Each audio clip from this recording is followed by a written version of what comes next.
Good evening दोस्तों, मैं स्मिता पटेल आप सभी का एम्बिशन क्लासेज पर हार्दिक स्वागत करती हूँ। आज मैं आप सबके लिए वन लाइनिंग क्वेश्चन लेके आई हूँ, जो कोई भी आप लोग एग्ज़ाम देंगे उसमें एक या दो क्वेश्चन जरूर उसमें से पूछे जाते हैं। कोई भी एग्ज़ाम देंगे आप मेरे 20 क्वेश्चन इनमें से सॉल्व कीजिए, आपके ज़रूर से ज़रूर उसी एग्ज़ाम में पूछे जाएंगे। Teaching and one day exam कोई भी आपका हो, हर बार परीक्षा में पूछे गए वही प्रश्न मैं लेती हूँ जो आप लोगों को किसी भी परीक्षा में पूछा जाए।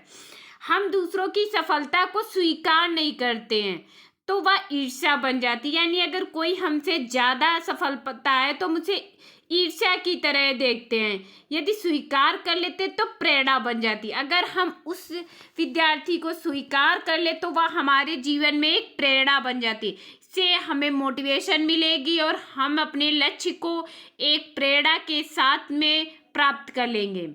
शिक्षा सेवा चयन आयोग कराएगा यूपीटीटी, यानी शिक्षा सेवा चयन आयोग की तरफ से यूपीटीटी की अभी हाल ही में परीक्षा होगी, उसकी आप लोग तैयारी में अभी से लग जाइए।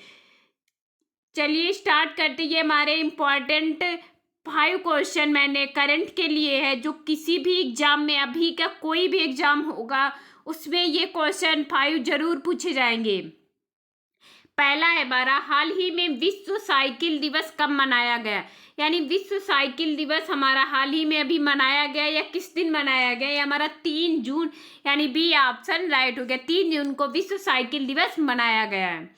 हाल ही में माउंट एवरेस्ट पर चढ़ने वाली मुस्मित सेल्वी किस राज्य की पहली महिला बनी। यानी माउंट एवरेस्ट पर चढ़ने वाली मुस्मित सेल्वी किस राज्य की पहली महिला है, तो ये हमारा तमिलनाडु राज्य की, यानी सी ऑप्शन इसमें राइट हो गया।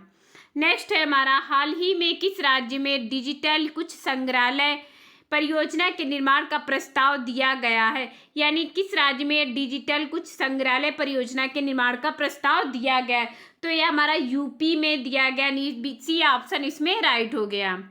हाल ही में नासा ने अंतरिक्ष में एक नए चांद की खोज की थी।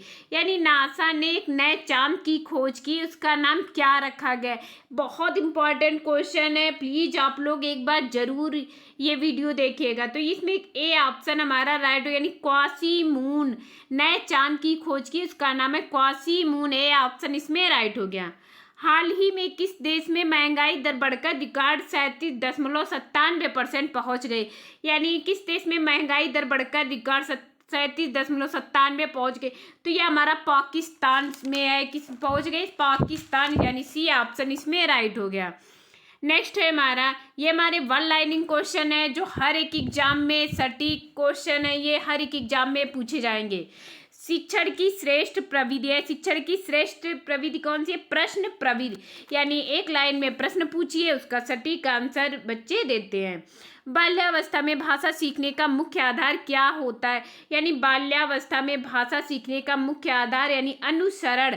बच्चे हमेशा बड़ों की नकल करके ही सीखते हैं। दुख की अनुभूति पर वाचक का स्वर भारी होना है। यानी दुख जब होता है उसकी अनुभूति पर वाचक का स्वर भारी होना क्या कहलाता है, ध्वनिव स्वयता। ध्वनिव स्वयता यानी ये। अब नेक्स्ट हम बढ़ते हैं, कामायनी किसकी प्रसिद्ध रचना है। यह बहुत बार पूछा गया हुआ क्वेश्चन है। कामायनी किसकी प्रसिद्ध रचना है, हमारी जयशंकर प्रसाद की है। प्रख्यात में कौन सा उपसर्ग है, प्रख्यात में कौन सा उपसर्ग है, प्रा। हिंदी में कृत प्रत्ययों की संख्या कितनी है। हिंदी में कृत प्रत्ययों की संख्या होती है 42। नेक्स्ट है हमारा, पुरोहित शब्द में प्रयुक्त उपसर्ग है। पुरोहित शब्द में प्रयुक्त उपसर्ग है, यानी पुरोहित का क्या होगा उपसर्ग, पुरा। पुरा प्लस अहित, यानी क्या हो गया, पूरा। जिसके पास कुछ भी ना हो उसे कहते हैं, जिसके पास कुछ भी नहीं उसे क्या कहते हैं, अकिंचन। हिंदी खड़ी बोली किस अपभ्रंश में विकसित हुई। यानी हिंदी खड़ी बोली किस अपभ्रंश भाषा में विकसित हुई, तो सौर सेनी। यह बहुत इंपॉर्टेंट क्वेश्चन है, प्लीज आप लोग इसे जरूर शेयर एंड लाइक कर दीजिएगा। भाषा के आधार पर भारतीय राज्यों की पुनः संरचना कब की गई है। यानी भाषा के आधार पर भारतीय राज्यों की पुनः संरचना 1956 ईस्वी में की गई है।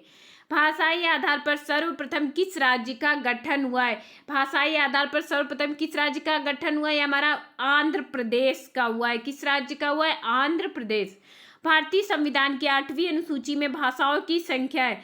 भारतीय संविधान की 8वीं अनुसूची में कितनी भाषाएं? 22 भाषाओं की संख्या है, 22 भाषाएं।